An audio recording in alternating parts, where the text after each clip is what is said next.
J'adore cette histoire. J'aimerais vous raconter une histoire qui s'est passée il y a 20 ans au début des années 2000, donc c'est vraiment actuel. Le Rav Mordechai Eliyahu, qui était donc le grand rabbin séfarade d'Israël, il reçoit une invitation officielle du président de la République française qui s'appelait à l'époque Jacques Chirac. Venir en France. Rav Mordechai Eliyahu, son épouse, la rabbinite Hana Tzivia, sont très touchés par cette invitation et ils acceptent volontiers. Et avant d'être élu président de la République en 1995, Jacques Chirac, il a eu 2 mandats en tant que Premier ministre. Il a été pendant près de 20 ans, comme tout le monde le sait, le maire de Paris. Et tout au long de sa carrière, Jacques Chirac a été reconnu pour sa politique étrangère pro-palestinienne et il poussait constamment Israël à céder des territoires aux Palestiniens et ça conduisait les relations franco-israéliennes à des niveaux d'entente assez bas. D'ailleurs, pour l'anecdote, une rue Jacques Chirac a été inaugurée en 2009 à Ramallah. De son côté, le Rav Mordechai Eliyahu a vécu toute sa vie en Israël. Il ne connaît pas les formalités, les protocoles de diplomatie à la tradition française. Les membres de l'ambassade d'Israël en France sont très tendus à propos de cette invitation parce qu'ils appréhendent le fait que le Rav dise ou fasse quelque chose qui aggraverait davantage les relations franco-israéliennes, déjà très tendues comme on a dit.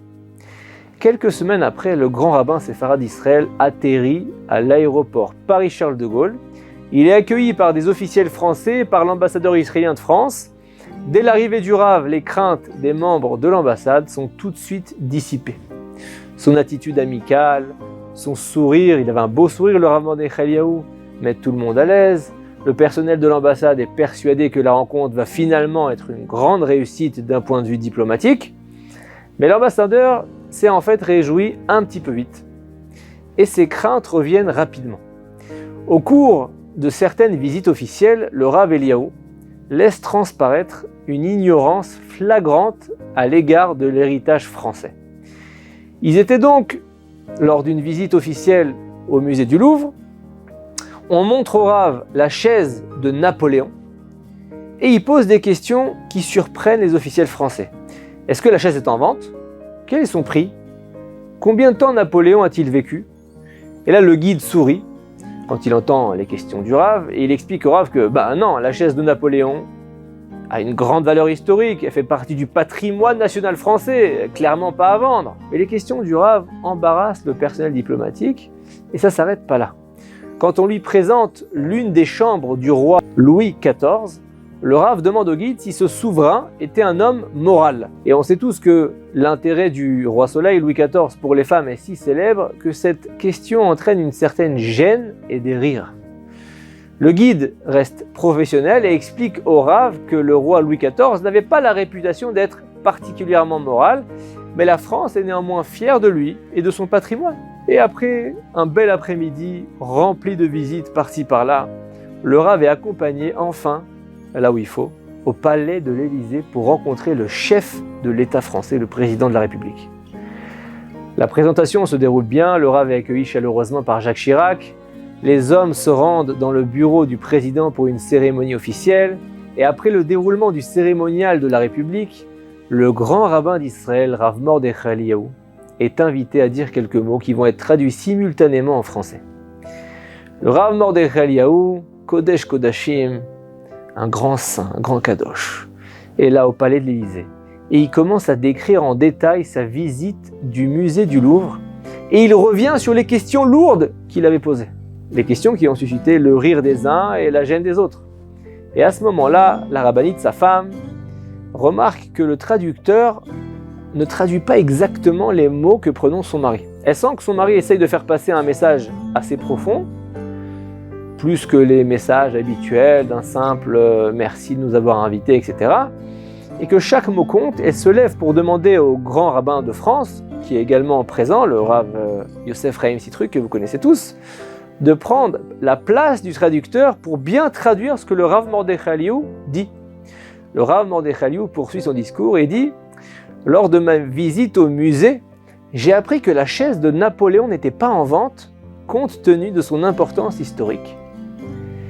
J'ai appris que le roi Louis XIV, bien que n'étant pas un homme aux mœurs parfaites, est néanmoins honoré chez vous en tant que héros national. J'ai remarqué que vous attendiez de ma part que j'honore tous ces hommes, ces objets, bien que je ne sois pas français, que je ne vive pas en France. S'il en est ainsi, mes amis, je vous demande la même chose. Nous, le peuple juif, nous avons également nos patriarches, Abraham, Yitzhak, Yaakov, qui n'ont pas vécu il y a quelques siècles seulement, et dont le caractère n'est pas douteux. C'étaient des gens vertueux. Ils ont vécu il y a plusieurs millénaires et se distinguaient par une intégrité, un altruisme irréprochable.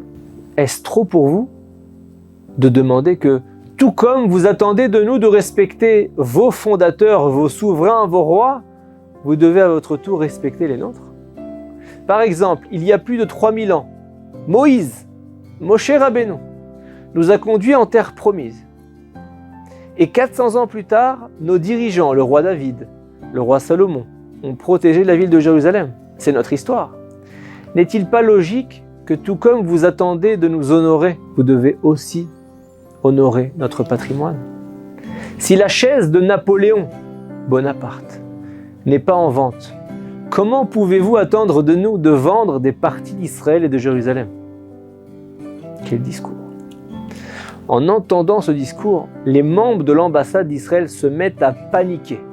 C'est exactement le scénario qu'ils redoutaient. Le grand rabbin d'Israël se mêle de politique étrangère et il adopte une position ferme sur les questions territoriales, alors même qu'elles sont au cœur des tensions diplomatiques entre la France et Israël.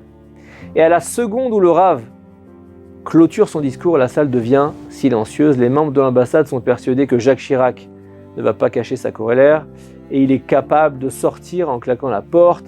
Jacques Chirac, c'est un homme de poigne.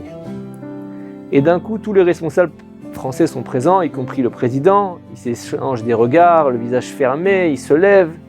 Les Israéliens sont livides, ils vont devoir assumer un choc diplomatique assez fort. Et ils redoutent un nouveau 22 octobre 1996 quand Jacques Chirac, vous vous en souvenez certainement, s'en était pris au service de sécurité israélien dans une visite dans la vieille ville de Jérusalem. Qu'est-ce qu'il y a encore comme problème? Je commence à en avoir assez. What do you want? Me to go back to my plane and go back to France? Is that what you want? Then let them go and let them do.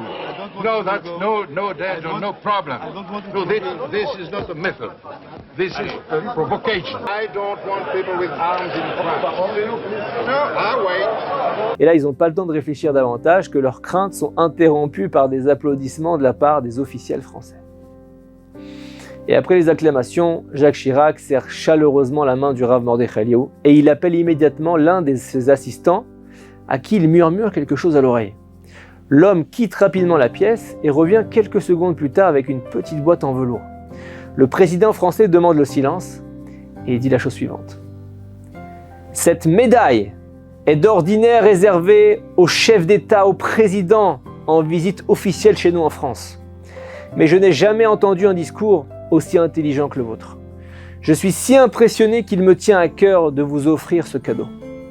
Et quand il a fini de parler, Jacques Chirac, l'Assemblée offre une nouvelle ovation au Rav Mordechai Eliyahu. Et oui, grande est la sagesse des maîtres juifs, les yeux de notre peuple. Tout au long de la visite, depuis l'invitation jusqu'à son discours de clôture, en passant par les visites du patrimoine national français, le personnel de l'ambassade israélienne en France craignait un incident diplomatique avec les agissements du Rav Mordechai Eliyahu qui ne comprenait pas. Et ça a été exactement le contraire qui s'est produit. Toutes les questions, les attitudes du Rav visaient en fait ce discours de clôture pour expliquer on ne peut plus clairement la légitimité éternelle du peuple juif sur sa terre. Ce discours a participé au fait que la France et Israël ont certes eu des relations diplomatiques tendues, mais elles ont été cette fois-ci cordiales, en dépit de la seconde intifada palestinienne.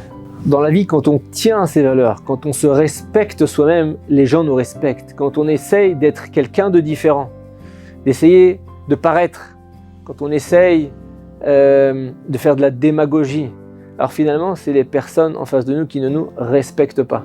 Le Rav Mordechai Eliyahu, il a été respecté parce qu'il est resté lui-même. Shabbat Shalom.